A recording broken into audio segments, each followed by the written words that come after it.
Firdaus Oiwobo anggap gelar Sultan Raffi Ahmad abal-abal, akan laporkan ke polisi. Padahal dikenal kaya raya, gelar Sultan yang didapat Raffi Ahmad dan Andre Taulany dianggap abal-abal oleh Firdaus Oiwobo. Firdaus Oiwobo sendiri merupakan pengacara dari Asosiasi Dukun Indonesia. Akhir-akhir ini Firdaus kerap membuat kontroversi, bahkan berseteru dengan beberapa pihak. Sebut saja pesulap merah hingga Ustadz Dedi Sulaiman. Tak puas berseteru dengan tokoh ternama, kini Firdaus Oiwobo menyentil Sultan Andara dan Sultan Bintaro, yakni Raffi Ahmad dan Andre Taulany.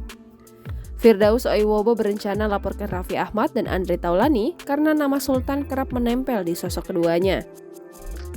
Firdaus Oiwobo klaim para keturunan Sultan meminta untuk menegur Raffi Ahmad dan Andre Taulany yang menyandang gelar Sultan. Sultan Andara ya, Bung Raffi ya kan. Diketahui jika saking kayanya, Raffi Ahmad kerap disapa Sultan Andara, sementara Andre Taulany disebut Sultan Bintaro. Melihat kekayaan mereka, Raffi Ahmad dan Andre Taulany disebut-sebut hidup bak sultan oleh netizen. Tak tanggung, dirinya juga mengatakan akan melanjutkan masalah tersebut ke proses hukum apabila tak mendapat tanggapan baik dari Raffi ataupun Andre Taulany. Menurut Firdaus, gelar Sultan yang didapat Raffi dan Andre dinilai abal-abal dan tidak ada dasarnya.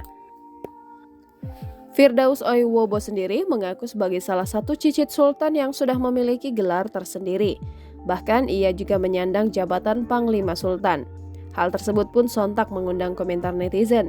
Tak sedikit yang menyebut jika Firdaus Oiwobo kembali berulah. Jangan lupa subscribe, share, komen, dan like ya!